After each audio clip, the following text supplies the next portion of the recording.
بہار میں نا جہاں بھی کہیں امام بارگاہیں ہیں یہ کچہریاں ہیں.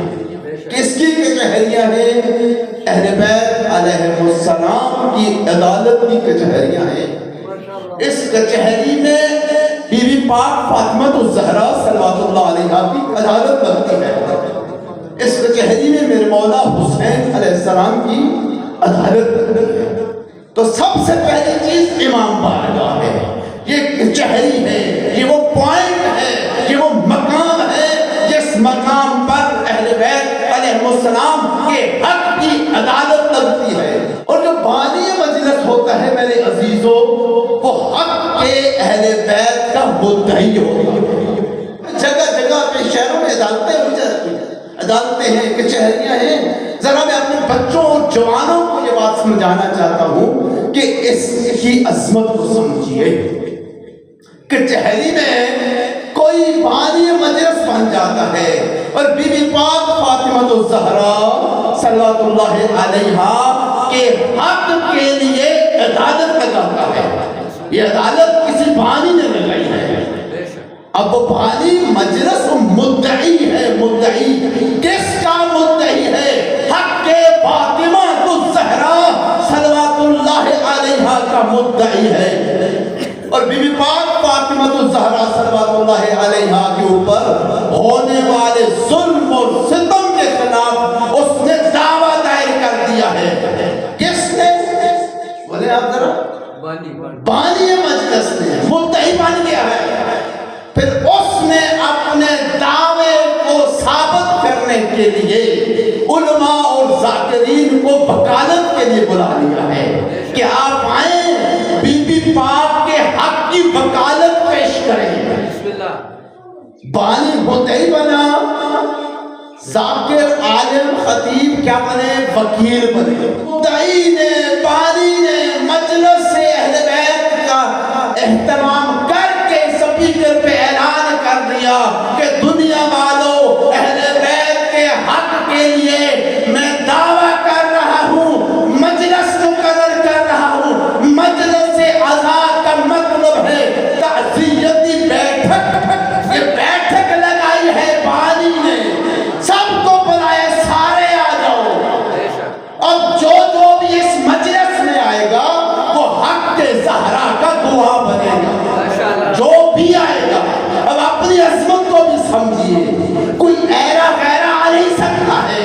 یا اس مجلس میں مدعی آئے گا، یا خادم فرش عزا آئے گا، یا وکیل آئے گا حق کے زہرا کو بیان کرنے کے لیے، یا پھر آپ جیسے سامعین آئیں گے اس حق کے زہرا کے گواہ بن کر.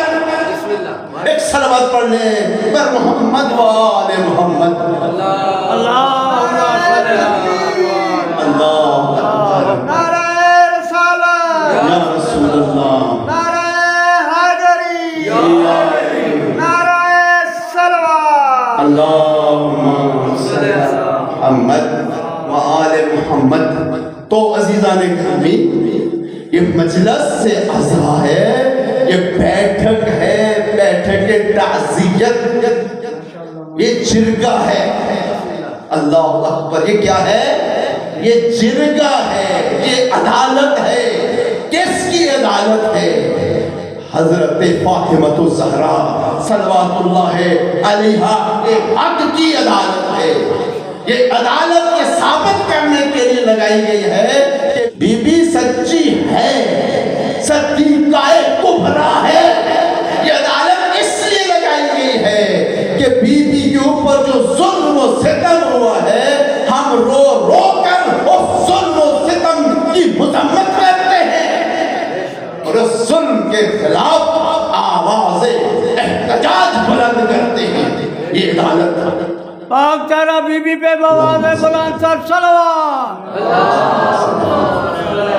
لہذا جو لوگ گھر میں بیٹھ کر مجلس سنتے ہیں، جو گلی میں کھڑے ہو کر سنتے ہیں، ان کو مجلس سننے کا ثواب تو مل جائے گا، بی بی کی عدالت کے گواہوں میں شامل نہیں کیا جائے گا. یہی تو ہمارے پاس سب سے بڑا خزانہ ہے. کل محشر میں کچھ ہو نہ ہو یہ تو کہہ سکیں گے بی بی آپ کی گواہوں میں ہمارا بھی نام شامل ہے، اس لسٹ میں ہم بھی موجود ہیں۔ ایک صلوات پڑھنے پر محمد تین طبقے بتائے میں نے، تین۔ ایک طبقہ بانی ہوتا ہے جو اس عدالت کا مدعی بنتا ہے، دوسرا طبقہ وکلاء کا ہوتا ہے جو اس عدالت کے سامنے قرآن و سنت کی روشنی میں حدیث سے نکال کر ثبوت پیش کرتا ہے، دلائل دیتا ہے کہ اہل بیت حق پر تھے اور ان کے دشمن جو ہیں وہ سارے کے سارے باطل پہ تھے۔ جو بھی دشمن اہل بیت ہے ہم نے کبھی بھی اس کی حمایت نہیں کی ہے۔ یہ وکالت کوئی آسان کام نہیں ہے، اور گواہی دینا بھی کوئی آسان کام نہیں ہے میرے عزیزوں۔ مصلحت کی خاطر کتنے گواہ ایسے ہوتے ہیں جو گواہی کو چھپا دیتے ہیں۔ یہ آپ کی ضرورت ہے، آپ کی بہادری ہے۔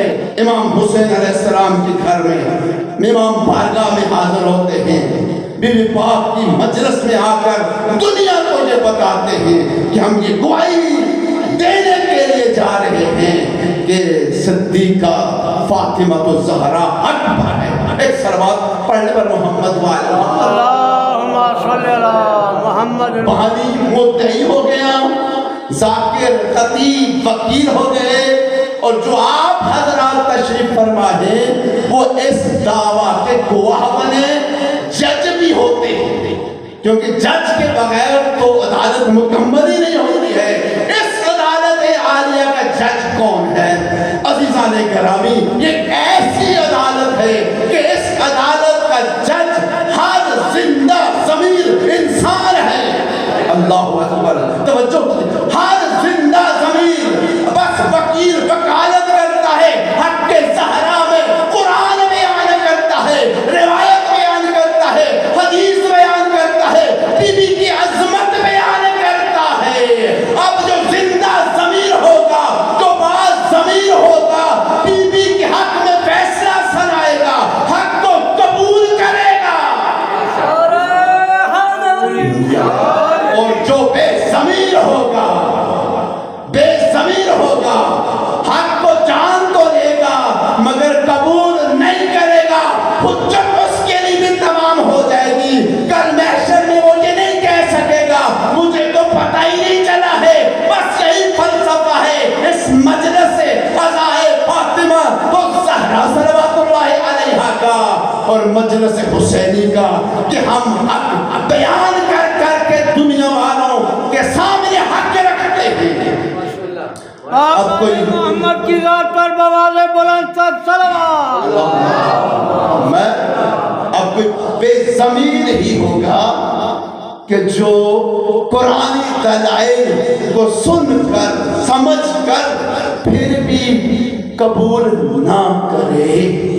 لہذا جج ایسے تو ہوتے ہیں، جج بکتے بھی ہیں، جج بے ضمیر بھی ہوتے ہیں، اور یہ ہمارے معاشرے کا عالمیہ بھی ہے۔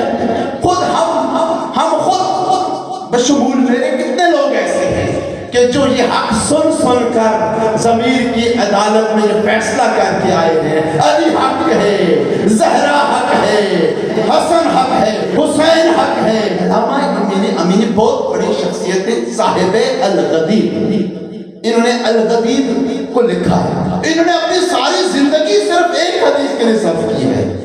ایسے ہوتے ہیں علی والے علماء عامہ نے مل کر آغا امینی کی دعوت کی، ان کو دعوت پر بلا، انہوں نے کہا مل کر کیوں نہ ایسا کریں، دعوت پر بلاتے ہیں، پھر ہم ان کے ساتھ کیا کریں گے، مناظرہ کریں گے۔ علامہ امینی، ایک صلوات پڑھنے پر محمد قبلہ، علامہ امینی کے پاس ڈیلیگیشن آیا، قبلہ ہم چاہتے ہیں، علماء کے طبقہ یہ چاہتا ہے کہ آپ ہمارے پاس آئیں، ہمیں میزبانی کا شرف بخشیں۔ قبلہ نے کہا میری ایک شرط ہے، توجہ میری طرف کیجئے گا ذرا۔ انہوں نے کہا میری شرط یہ ہے کہ وہاں کسی قسم کا مناظرہ ہم نے نہیں کرنا۔ اس دعوت کو قبول کیا، لگا دسترخوان، کھانا شروع ہو گیا۔ تو کھانے کے بعد کسی عالم نے مسئلہ اٹھایا علامہ امینی نے کہا کہ پہلے طے ہوا تھا کہ ہم نے مسئلے پہ بات کرنی نہیں. کسی نے کہا اچھا ٹھیک ہے مسئلے پہ بات نہیں کرنی تو کوئی بات نہیں ہے, اب زیر مجلس ہے تو ہم کیوں نہ ایک ایک حدیث بیان کریں, سارے علماء بیٹھے ہوئے ہر عالم ایک ایک حدیث بیان کریں برکت کے لیے. تو انہوں نے کہا ٹھیک ہے یہ بات تو ان کو منظور ہے. جب باری آئی قبلہ علامہ امینی کی, قبلہ آپ بھی کوئی حدیث بیان کریں. علامہ نے کہا میں حدیث بیان کروں گا, ایک شرط ہے. سب علماء نے کہا کیا شرط ہے آپ کی؟ علامہ امینی نے کہا میری شرط یہ ہے کہ جو حدیث میں بیان کروں گا آپ سب نے مل کر اس کے صحیح یا غلط ہونے کی تصدیق کرنی ہے. یا تو آپ نے کہنا ہے کہ یہ صحیح ہے, یا تو آپ نے کہنا ہے یہ صحیح نہیں ہے. سب نے قبول کیا آپ کی یہ شرط منظور ہے, آپ حدیث پڑھیں. تو علامہ نے پڑھا بسم اللہ الرحمن الرحیم, قال رسول اللہ صلی اللہ علیہ وآلہ وسلم من مات ولم یعرف امام زمانہ مات میتۃ جاہلیہ, کہ جو بھی شخص بغیر معرفت امام کے مر گیا وہ کفر کی موت مرا. یہ حدیث پڑھی تو ساتھ ہی کہہ دیا اب بتاؤ تم سارے علماء کیا یہ حدیث پیغمبر کا فرمان ہے یا نہیں ہے؟ سب نے قبول کیا بالکل یہ حدیث برحق ہے, پیغمبر نے فرمایا ہے. بس جیسے ہی سب نے علامہ امینی کی اس بات کی تائید کی تو فوراً علامہ امینی نے سوال کر دیا پھر مجھے بتایا جائے کہ بعد رحلت پیغمبر فاطمہ الزہرا کا امام کون تھا. بس بی بی میزان حق ہے, سب سے بڑا ترازو میزان حق. ہمارے پاس میرے عزیزوں کچھ ہے تو صرف فاطمہ زہرا کی ذات ہے. اگر بی بی کا وجود نہ ہوتا تو خدا کی قسم قیامت تک حق کا پتہ ہی نہ چلتا.